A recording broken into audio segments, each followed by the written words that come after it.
रणभूमि पर शस्त्रों का शोर थमने लगा था, लेकिन नियति अभी अपने सबसे बड़ी चाल चलने वाली थी। जिस क्षण सबकी निगाहें वर्तमान युद्ध पर टिकी थी, उसी क्षण भविष्य एक नए योद्धा को जन्म दे रहा था, जब युद्ध नहीं बल्कि भाग्य स्वयं निर्णायक बनने वाला था। इसी समय एक ओर से एक दिव्य तेजस्वी योद्धा आगे बढ़ रहा था। वह था बर्बरिक, भीम का पौत्र और माता मोरबी का वह लाल, जिसने एक ही प्रतिज्ञा में युद्ध का भाग्य बदल देने की क्षमता प्राप्त की थी। उसके कंधे पर था उसका धनुष और पीठ पर बंधा था वह अमोघ अस्त्र 3 बाण। बर्बरिक ने प्रण लिया था, जो युद्ध में हार रहा होगा मैं उसी का साथ दूंगा और 3 बाणों में ही युद्ध समाप्त कर दूंगा। उसकी आंखों में करुणा थी, पर साथ ही अपराजेय शक्ति का आत्मविश्वास भी। बर्बरिक कुरुक्षेत्र की ओर बढ़ा, पर देवताओं के लोक में हलचल मच चुकी थी। इंद्र बोले, यदि यह बालक युद्ध में उतरा तो धर्म का संतुलन डगमगा जाएगा। ब्रह्मा जी ने कहा, शक्ति है पर दिशा नहीं। तभी सबकी दृष्टि एक ओर गई। महावीर हनुमान, वही हनुमान जिन्होंने राम के लिए लंका जलाई, वही जिन्होंने अहंकार को समय समय पर तोड़ा, और वही जो यह जानते थे कि अहंकार शक्ति से अधिक खतरनाक होता है। हनुमान जी मंद मुस्कुराए। इस बालक की परीक्षा आवश्यक है, और परीक्षा वही ले सकता है जिसने स्वयं बल को सेवा में बदला हो। हनुमान जी ने अपना तेज छिपाया। उन्होंने अपना विशाल शरीर संकुचित किया, केसों को श्वेत किया और एक वृद्ध थका हुआ वानर बनकर कुरुक्षेत्र के मार्ग में बैठ गए। एक सूखा सा वृक्ष और इसके नीचे वह वानर, कांपते हाथ, झुकी पीठ, मानो वर्षों से किसी राहगीर की प्रतीक्षा में हो। कुछ ही समय में बर्बरिक वहाँ पहुँचा। उसने उस वृद्ध को देखा और रथ रोका। बर्बरिक बोला, आप इस युद्ध भूमि के मार्ग में क्यों बैठे हैं? यह स्थान सुरक्षित नहीं। वृद्ध वानर ने धीमी हंसी हंसी, पुत्र, मैं तो अब कहीं जा भी नहीं सकता। बस यह जानना चाहता हूँ कि तुम कौन हो जो इतनी निश्चिंतता से युद्ध देखने जा रहे हो। बर्बरिक ने गर्व नहीं पर आत्मविश्वास से कहा, मैं बर्बरिक हूँ, युद्ध का अंत करने आया हूँ। वृद्ध ने आंखें तरेरी, अंत?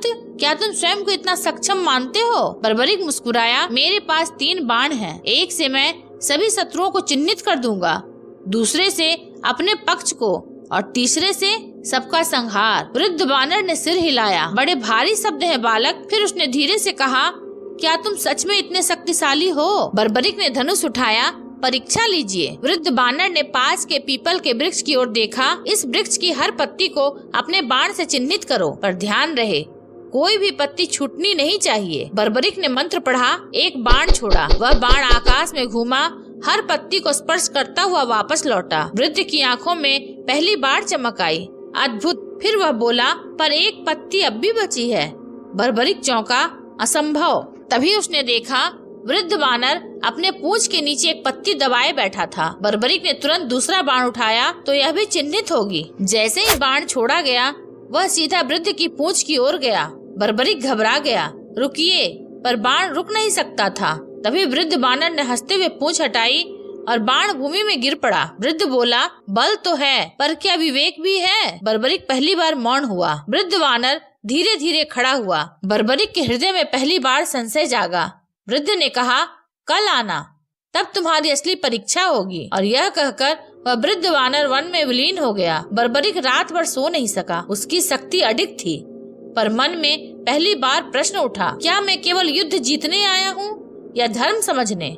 पुत्र, यदि तुम युद्ध में उतरे और हर क्षण पक्ष बदलते रहे तो क्या तुम धर्म के साथ रहोगे या केवल शक्ति के? अगली सुबह कुरुक्षेत्र की भूमि और भी गंभीर थी। युद्ध अब बस आरंभ होने ही वाला था। बर्बरिक उसी स्थान पर पहुंचा जहां कल वह वृद्ध बानर बैठा था। वह वहां था, पर आज उसकी दृष्टि तेज थी। वृद्ध बोला, पुत्र, आज अंतिम प्रश्न है। बर्बरिक ने सिर झुकाया, पूछिए। वृद्ध ने कहा, यदि युद्ध में कौरव हार रहे होंगे तो तुम उनका साथ दोगे? हाँ। और यदि फिर पांडव? हाँ। वृद्ध ने गंभीर स्वर में कहा, तो फिर यह युद्ध किसके लिए होगा? धर्म के लिए या केवल संतुलन के भ्रम के लिए? बर्बरिक मौन हो गया। तभी वृद्ध वानर का शरीर प्रकाश से भरने लगा। आकाश गूंज उठा। वह वृद्ध अब वृद्ध नहीं रहा, वह थे महावीर हनुमान। बर्बरिक भूमि पर गिर पड़ा। प्रभु, हनुमान जी बोले, पुत्र, तुम्हारी शक्ति अद्भुत है, पर शक्ति जब धर्म से बड़ी हो जाती है तो वह विनाश बन जाती है। हनुमान जी ने कहा, यह युद्ध पहले से नियत है। श्री कृष्ण स्वयं इसका संचालन कर रहे हैं। तुम्हारी उपस्थिति इसे बदल देगी, पर सही दिशा में नहीं। बर्बरिक की आंखों से आंसू बहने लगे। तो मेरा जन्म, मेरी शक्ति व्यर्थ है? हनुमान जी मुस्कुराए, नहीं, तुम्हारा त्याग युद्ध से भी महान होगा। उसी क्षण श्री कृष्ण प्रकट हुए।